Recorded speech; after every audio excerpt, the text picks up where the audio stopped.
أب تقرأ بزحلفة صومنا الطرح 30,000 مناسب بحيلنا وتهدرا قلقلت كم استقفف تقلتهم اتي شتو دما كلتا 100,000 مناسين مقفاف مخانة حبير الله لعلوت جنرالات زحزة قجللو خادي سابا بمئتاو مس فيلد مارشال برهان وجولا تزراري بالله نشوعي هاقراو مرتع لعلى 54 مليون زيقاتات كم استمزقو بيهرا بورد مرتع ايتوبيان تقلت فانو دما بمخنات تسوني زكايد مرتع زتوع مرتع وترقات تقبارو مقبار كم زجمرة تقلت الله سلام طعنا هبلنا بيتساب كل ميديا الساعة تزحزنا محابريتات بغند نتبتات فيلمنا لسنا مكتتالكم بخبر بمعدام ناب زرزرة مبيلنا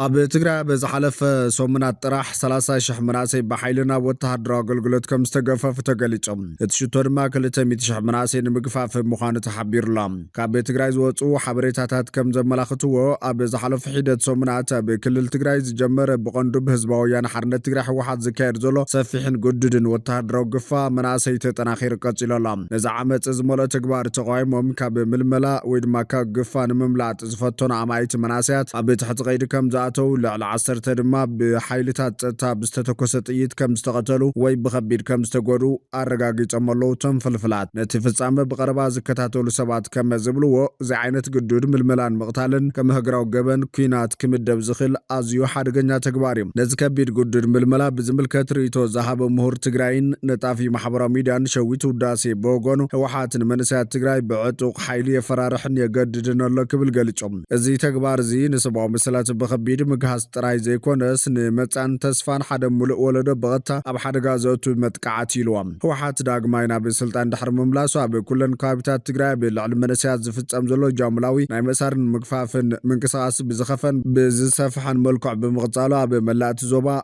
عبي نايتتا سغات نحزباو رعدن كنغس غيرمهلاو تغليصم كاب استفلالي كابيتات تግራይ استرخبا حبريسا كم زرغاغصو اتيا بملا كابيتات تግራይ زكير زلو ناي غفا منقساس بابلا سراوي تግራይን ገለገለ ካቢር ትራንስላቆ አጥዋትን ከድ መላው ተጠቀሰ ኮይኑ ንኑቡር መንቀሳስ ዘጋታት ሙሉእ ብምሉእ በመዕጻው ንመላእ ማሕበረሰብ ትግራይ ኣብ ዓቢ ወጥረቲዎ መላው ይዝንጋር እቲ ካብ ትግራይ ዝተረኸበ ሓበሬታ ወሲኹ በሓይሊ ዝተገፈፉ መንእሰያት ተጋሩ ኣብ ውሽጢ ትግራይ ኣብ ዝርከብ ማዓስከራት ካብ ምስፋር ሓሊፎም ብቐጥታ ደው ተሳጊሮም ናብ ኤርትራ ይወሰዱ ከይህሉ ስጋቱ ዘቐመጥ እንትኾነ ናብ ይኸዱ መላው ምጉን እንትኾነ ፈጺሙ ንጥር ከም ዘይኮነ ዝጠቅስ ኮይኖም እዚ ኩነታት እዚ ጭንቀት ስድራቤታት ኣብ ዝለዓለ ደረጃ ክበጽሕ ይገብር መላው ይዝገለጽ ንሰባው መሰል ደቂ ሰባት በጎህድ ዝጥሕስ ሃድን መንስያት ኣብ ተጋር ጥራይ ዝተሓፀረ ከም ዘይኮነ ወሲኹ ዝተቐሰተ ሓበሬታ ንገለገለ ካብ ማዓስከር ዳባት ተፈናቒሎም ኣብ ሸራሮ ክነብሩ ዝፀንሑ ኤርትራውያን ስደተኛታት እውን እንትኾነ ግዳይ ገይርዎም ምላው ይጠቅስ ንሽም ጽምዶ ስልታው ዝምድና ፈጢሮም ዝርከቡ ህግደፍን ሕወሓትን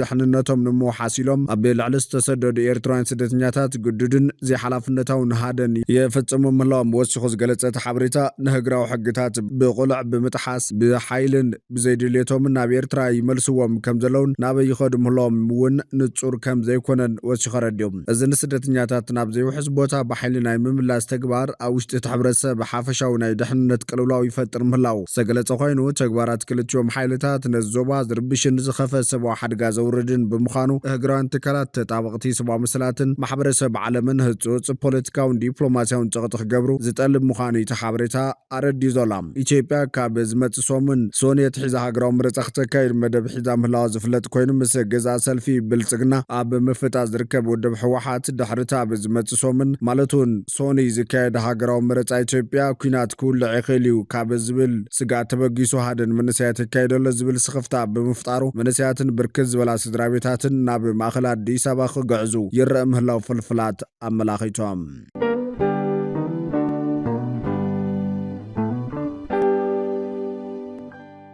نشاع هاجرا مرتا لعل 54 مليون زيغاتات كم استمزغو بهرا بورد مرتا ኢትዮጵያ ከገልጽ እንከሎ ፋኖ ድማ በምክንያት ሶኒ ዝካየድ مرتا ጸውዖ ምዕጻው ጽርጋታት ተግባራው ምግባር ከም ዝጀመረ ተገሊጾም አካቢት እቲ ቦርድ ሚላት ወርቅ ኃይሉ ሎጂስቲክስ መረጻን ሓፈሻ ምድላው ቦርድ በዝምልከት ንመረኸብ ተሓፋሽ ከም ዝገለጸቶ ኣብ ሻውዓይ ሃገራው مرتا 54 ሚሊዮን 57 ሸሕን 871 ዜጋታት ንመረጻ ተመዝጊቦም ኣሎም ኣብቲ مرتا 40 92 ፖለቲካዊ ውድባት 10,438 ሕጽያት ፖለቲካዊ ፓርቲን 80 ውልቃዊ ሕጽያትን ክወዳደሩ እዮም ካብ 5 ናይ ክልል ኣምሓራን 4 ክልል ጋምቤላን ክልላት መረፃ ወፃኢ ኣብ ካልኦት ክልላት መረፃ ዝርግሐ ናውቲ መረፃ ከም ዝተሳለጠ ሓቢራ ኣብቶም ዝተረፉ መዓልታት ኣብቶም ዝተረፉ ክልላት መረፃ ከም ዝበፅሕ እውን ገልጻ ኣብቲ መረፃ ካብ ሕብረት ኣፍሪካ በይነ መንግስታት ልምዓት ምብራቅ ኣፍሪካን ትካላት ሲቪል ማሕበረሰብ ውሽጢ ሃገርን ተዓዘብቲ ኮይኖም ከም ዝዕደሙ ኣፍሊጣ ኣላ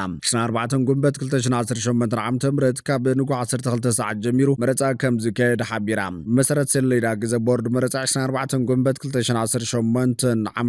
መረፅቲ ድምፂ ዝህብሉ መዓልቲ ምዃኑ ዝፍለጥ እዩ እዚ ከም ዘሎ ኮይኑ ፋኖ ዝፀውዖ ምዕፃው ፅርግያታት ተግባራዊ ምግባር ከም ዝጀመረ ተገሊጹ ኣሎ ብሰንኪ ኣብ ክልል ኣምሓራ ዘሎ ፀጥታ ኩነታት ናብ ዝተፈላለዩ ከባቢታት ክልል ዝጓዓዙ መራሕቲ መኻይን ልዑል ደረጃ ምዝማት ጭውያን ቅትለትን ይበፅሖም ከም ዘሎ ገሊጾም እቶም መራሕቲ መኻይን ብዘይካታ ኣብ ዝተፈላለዩ ከባቢታት ዝንቀሳቐሱ ዕጡቓት ጉጅለታት ኣገልግሎት ጽዕነትን ህዝባዊ መጓዓዝያ ንምሃብ ዘጋጥሞም ምዝማት ኣብ ስራሕ እንከለው ዝቕተሉ መራሕቲ መኻይን እውን ከም ዘሎ ይገልጹ ኣብ ክልል ኣምሓራ ኣብ ዝዋን እዚ ምዝዋር መኪና ኣዝዩ ከቢድ እዩ ካብቲ ዝበሃል ላዕሊኡ ናጽነት የብልካን ብፍላይ መራሕቲ ስድራ ዝኾኑ መራሕቲ መኻይን መዓልታዊ ወጻእታቶም ንምሽፋንን ስድራ ቤቶም ንምድጋፍን ጥራይ ህይወቶም ኣብ ሓደጋ ከእትውን ኣብ ከቢድ ኩነታት ክሰርሑን ከም ዝግደዱ ይገልጹ ይጭወ ይቕተለለው ንብረት ዝስረቐሎ ካብ ንብረትን ላዕሊ ክብሪ ህይወት ደቂ ሰባት ይጠፈሎ ደቆምን ሓዳሮምን ገዲፎም ዝሃድሙ ብዙሓት ሰባት ኣለው ይብሎም እቶም መራሕቲ መኻይን ኣብ ዝተፈላለዩ ከባቢታት ንዝፍጠር ግጭታት ከም መሸፈኒ ይጥቀሙ ከም ዘለውን ኣብ ፈታንን ከቢድን ከባቢታት እውን ይቕተሉ ከም ዘሎ ይሕብሮም ካብ ክልል ኣምሓራ ዝኸዳ ተሽከርከርቲ ህዝባዊ መጓዓዝያ እውን ብዘስካሕካሕ ኣብ መንገዲ ደው ይብላ ይዝረፋን ይቕተላን ከም ዘሎ እቶም መራሕቲ መኻይን ይዛረቡ ይኹን እምበር እቲ ፋኖ ተግቢርዎ ዝተባሃለ እገዳ ተሽከርከርቲ ሰመዝ ትኽልል ነፂጎም ኣሎም ሰበስልጣን ክልል ኣምሓራ ኣብ ቀረባዋን ብፋኖ ኣብ ትኽልል ምንቅስቓስ ተሽከርከርትን ምግዳብ ዝተዋሃበ መጠንቀቕታ ነፂጎም ኣሎም እቶም ሰመዚ እቲ መግለፂ መዓልታዊ ንጥፈታት ህዝቢ ብዓብዩ ክዘርግ ወይ ሓፈሻዊ ኩነታት ፀጥታ ክቕይር ዘለዎ ተኽእሎ ፀቢብ ምዃኑ ገሊፆም ሓላፊ ቢሮ ሰላምን ድሕንነትን ክልል ኣምሓራ ኣይተ እሸቱ ዮሴፍ ነቲ ናይ ፋኖ ውሳነ ምልክታ ኣብ ዝሃቦ መግለፂ እቲ መጠንቀቕታት ጉጅለ ኣብ ህዝቢ ፍርሕን ረዓድን ንምፍጣር ዝጥቀመሉ ልሙድ ሜላ ምዃኑ ገሊፆም መንግስቲ ክልል እቲ መምርሒ ኣብ ህዝባዊ ኣገልግሎት ይኹን ድሕንነት እቲ ክልል ልዑል ፅልዋ ክህልወት ህፅቢት ከም ዘይብሉ እቲ በዓል ስልጣን ወሲኹ ገሊፆም ሰበስልጣን ክልልን ፌደራልን ነቲ ስጋት ብምንፃግ ዋላ እኳ ፀጥታ ቡድሆታት እንተሃለወ ሕገ መንግስታውን ምምሕዳራውን መስርሕ ክቕፅል ምዃኑ ኣስሚሩሎም ኣመራርሓ ዕጡቕ ጉጅለታት ፋኖ ምርግጋእ ክልል ንምዝራግን ንሰላማውያን ሰባት ንምፍርራሕን ብተደጋጋሚ ኣድማታት ምዕፃው መጓዓዝያን ኣገልግሎት መንግስትን ይዓፅው ከም ዝፀንሑ ይኽሰሱ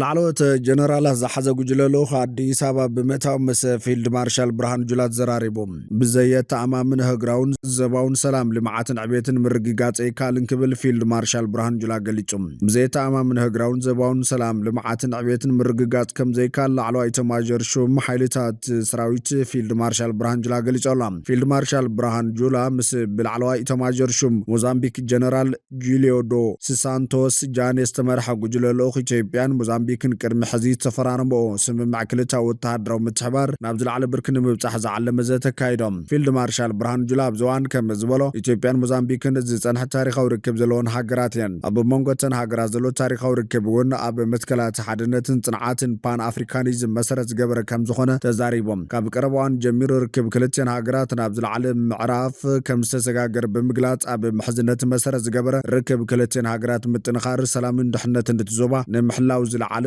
ረብሓ ስለ ዘለዎ ተጠናኺሩ ክቕፅል ከም ዝግባር ኣድዮም ብዘይ ሰላምን ፀጥታን ዝለዓለ ዕብየት ኢኮኖምን ብልፅግናን ምርግጋጽ ከም ዘይካል ብምሕባር ግብረ ረዓዲ ብሓባር ኣብ ምውጋእ ድሕንነት ሳይበርን ተዛመድቲ ዓውድታት ምትሕባርን ብምውዳድ ብምስራሕ ህግራውን ዘባውን ሰላም ንምርግጋጽ ብሓባር ጠጠው ክንብል ይግባእ ኢሎም ላዕለዋይ ኤታማዦር ሹም ሞዛምቢክ ጀነራል ጁልዮ ዶ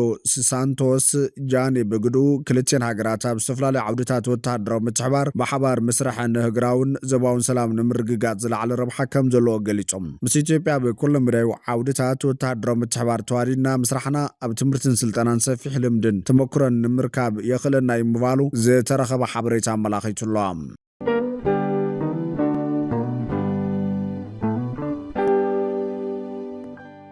ፕሬዚዳንት አሜሪካ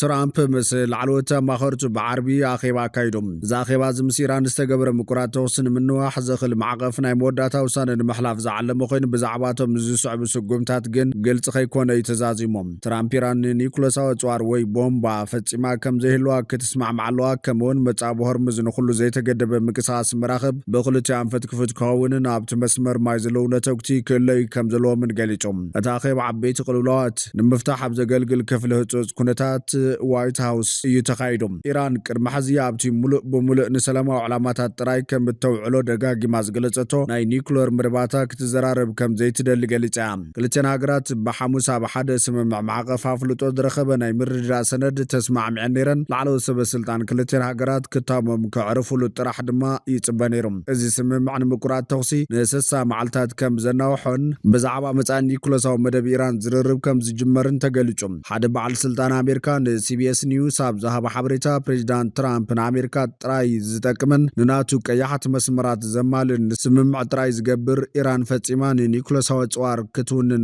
ኣይትኽእልን ኢሎም ካብቲ ምቁራት ተኽሲ ብ8 ሚያዝያ ብግብሪ ዝወዓለሉ ግዜ ጀሚሩ ትራምፕ ክልተን ሃገራት ናብ ስምምዕ ይቐርባ ከም ዘለዋ ብተደጋጋሚ ክገልፅ ፀኒሑ እንትኾነ ክሳዕ ሕዚ ዝኾነ ይኹን ጭቡጥ ውፅኢት የለን ትራምፕ ብዓርባ ብማሕበራዊ መራኸብታት ኣብ ዘርግሖ ፅሑፍ ነቲ ኣሜሪካ ብልዕሊ መጻብ ሆርሙዝ ዝገበረቶ ናይ ባሕሪ ዕፅዋን ምልዓል ድልው ከም ዝኾነ ገሊጹ እዚ ድማ ኣብቲ መስመር ማይ ተዓጊተን ዘለዋ መራኽብ መስርሕ ጉዕዞ ክጅምራ ዘፈቅድ እዩ ኢራን ዘማዕበለቶ ዩራንየም ክተውፅኦን ክተጥፍኦን ንኣሜሪካ ክትፈቕደላ ከም ዘለዋ እውን ኣስሚሩሉ እዮም ተወሳኺ መግለፂ ክሳብ ዝወፅእ ዝኾነ ይኹን ናይ ገንዘብ ምልዋጥ ኣይከሉን ኢሎም ካልኦት ኣዝዮም ትሑት ኣገዳስነት ዘለዎም ነጥብታት ግና ብስምምዕ ተበፂሕሎም እዮም ድሒሩ ሓደ ናይ ዋይት ሃውስ በዓል ስልጣን እቲ ኣብ ክፍለ ህፁፅ ኩነታት ዝተገብረ ኣኼባ ከም ዝተዛዘመ ረጋጊፆም እቲ በዓል ስልጣን ተወሳኺ ዝርዝር ሓበሬታ ያበን ኣገልግሎት ዜና ኢራን ፋርስ ንፍሉጣት ምንጭታት ብምጥቃስ ከም ዝገለጾ ናይ ትራምፕ ሪቶታት ሓቅን ሓሶትን ዝተሓወሰ እዩ ኣብቲ ናይ ምርድዳእ ሰነድ ኒኩለሳዊ ነገራት ንምጥፋእ ዝብል ዓንቀጽ ከም ዘየሎ እቲ ኣገልግሎት ዜና ሓቢሮም ኣብ ተመሳሳሊ ግዜ ወሃቢ ቃል ሚኒስትር ጉዳያት ወፃኢ ኢራን እስማኤል ባቃይ ንሃገራዊ ቴሌቭዥን ኣብ ዝሃቦ ቃል ትኩረትና ነቲ ኩናት ብምብቃዕ ኣብ ጉዳይ ኒኩለር ዝግበር ዘተ የለን ኢሎም